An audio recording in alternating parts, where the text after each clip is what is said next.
Folks, last year you probably remember all this was going on here, all these photos. These were given to me, and it's just great to see some of these pictures again, how good the community was coming together when we all got told bit by bit how we're going to get all this high density. And you can have a look at them later if you like, but all these photos of the community coming together and standing up for our rights. Now, a lot of the problems I'm worried about is the new government proposals that Michael's going to talk about later. There's going to be possibly no, democratic right to object. And that's a real concern. You know, without people power, we didn't get here by getting up and saying something and doing something about it. And I don't care what other people say. If it wasn't for the community getting up, lobbying the council, lobbying Matthew Guy, bombarding him basically, Karen bombarded that guy like a B-29, and to Matthew Guy, he was sick of you, wasn't he?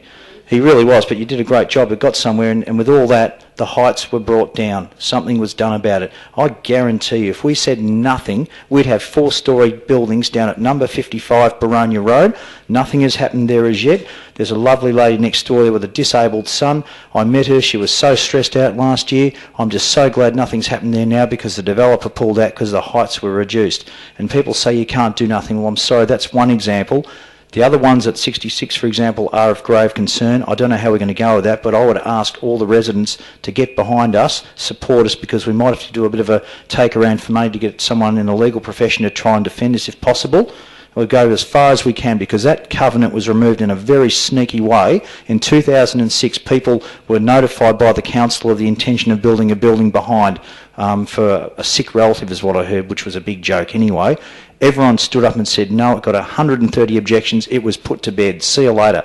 Now, when that thing was removed in the dead of night with those 8 people, I knew something was going on because one of the ladies who lives down near there, who was trying to sell her property last year, told a lady up the other end here, I knew about this 2 years ago. No one else knew about it. So the rumour's pretty rife that the properties down there that were notified had colluded and kept it very quiet. So that's open to be abused.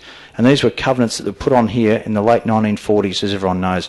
My block's got a covenant. As a buyer into this area, when I first moved here, I was asked, they said there's a covenant on our property. I knew nothing about covenants. I said, what is it? I heard of caveats, but I'm not a covenant. I was a renter for 20 odd years. So you can't build another house here. And I said, you're joking. I said, where do I sign? I just wanted to move in straight away because we had some protection against all the crap that we saw down at Bayswater. We moved from Devonish Road, near there. It's all due occupancies. You can't get a park around there. It's probably like Banbury Street is, you know. And we couldn't wait to get out of there. Now we come here, we're getting this crap here. And we're just really angry about it, you know, and I'm sure you residents are too. We didn't buy here to have city living thrust upon us. And this is what really irks me.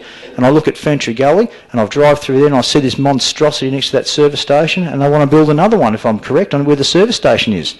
What the hell's going on? Who the hell are these people? Why do we have to put up with it? Let's do something about it and do our very best about it. I'm so angry about it. Before 2010, I was just a resident, minding my own business, doing my gardens, living my life, keeping everyone's way. And because of this, it's just made me so bloody angry. And I've come all this way now to have a tilt at council and try and do something about it. That's how angry I am. And I don't have much money. I do it tough. I know it's like to get by and bugger all money. This election campaign's taught me that as well. And I'm just wild about it. I really am. And I just really hope that the other candidates, whoever gets in, has the same passion. And all I can say is, looking at these photos, it's just so heartening to remember how hard myself and all the group members and all the community worked to fight against all this rubbish that's been going on. And it's just been a combined wonderful effort. And the best thing about this whole negative aspect is meeting so many really nice people. And it's all come together, and I think it's just marvellous. But about the building problems, the Bayview government are going to be introducing, or have intention of bringing in new policies and building legislation, which I think is quite concerning. And here tonight is Michael Buxton to give us an insight on this and what it could mean for us here in Boronia. So without any further ado, I'd like to welcome Michael Buxton up to have a talk.